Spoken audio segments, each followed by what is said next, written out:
Photo लिया है, बहुत कुछ किया है, कब से इधर बसी हूँ।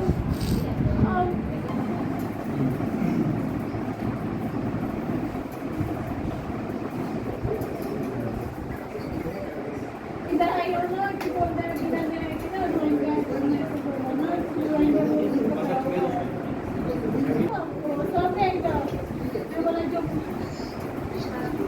जब मैं आई हूँ ना দুইটারে একসাথে না আর কোন আরেকজন আছে ওরে নিয়ে আসেন এটা আস্তে করে বলেন না সুট ভাই স্বামীর নাম মোহাম্মদ শাকিল। স্বামীর নাম শাকিল। শাকিল বাবার নাম কি?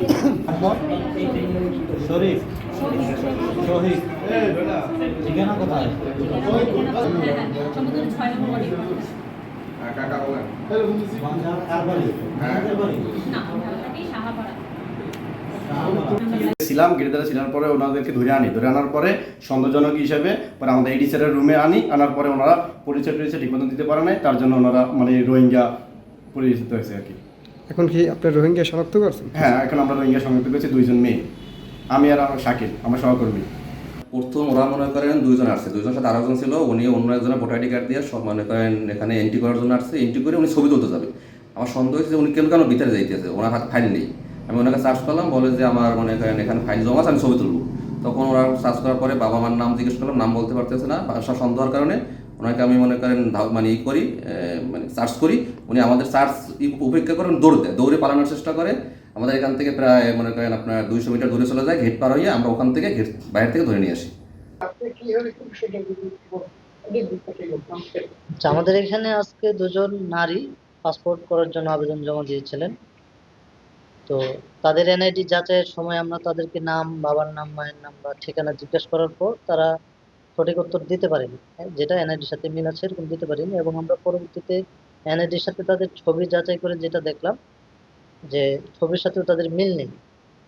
তখন আমাদের সন্দেহ হয়, আমরা তাদের এনআইডি বা জন্ম নিবন্ধন বৈধ কোনো কাগজপত্র বাংলাদেশের আছে কিনা সেটা জিজ্ঞেস করলে তারা কোনো ডকুমেন্ট আমাদেরকে দিতে পারেনি। তো আমাদের সন্দেহ হয়েছে যে তারা হয়তো বাংলাদেশের নাগরিক না। তো 2 জন যারা এসেছেন, একজন সাথে এসেছেন, মূলত আরেকজনের পাসপোর্ট করতে এসেছেন আর কি। তো আমরা তখন তাদেরকে জিজ্ঞাসাবাদ করলে তারা কোনো সঠিক উত্তর দিতে পারে।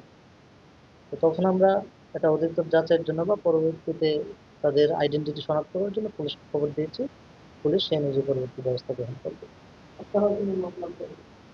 হ্যাঁ, আমরা যেহেতু তারা প্রতারণার আশ্রয় নিয়েছে, আরেকজনের এনআইডি দিয়ে তারা হচ্ছে যে পাসপোর্ট করতে আসছে, তো সেটা যেহেতু জালিয়াতি, অবশ্যই আমরা সেই অনুযায়ী ব্যবস্থা গ্রহণ করছি।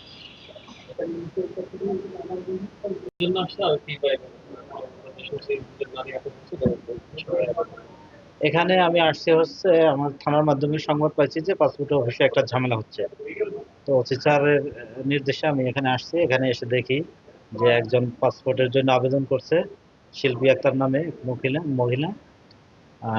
সেই আবেদনের প্রেক্ষিতে ফিঙ্গার দেওয়ার জন্য 2টা মেয়ে আসছে, একজন সহযোগী হিসাবে আসছে।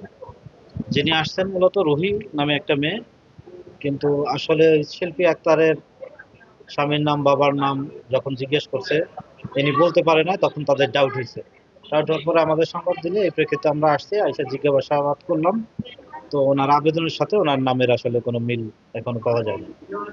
এখন আমরা এটা যাচাই বাছাই করতেছি, এই পর্যায়ে আছে। না, রোহিঙ্গা এই রিলেটেড আসলে আমাদের উনি যে রোহিঙ্গা বা রোহিঙ্গা না, এখনো আমরা এই বিষয়টা পরিষ্কার না। তবে উনি বাংলা ভাষায় কথা বলতে পারে, এটা বাংলা ভাষা বলতেছে। হ্যাঁ, উর্দু ভাষায় কথা বললো যে ওনার স্বামী, উনি যাকে বিয়ে করছে অনলাইনে, পাকিস্তানি। হ্যাঁ, তো তারা তো উর্দু ভাষায় তাদের সাথে যোগাযোগ করে, ওনাকে ফোন দিয়েছিল, উর্দু ভাষায় কথা বলছে।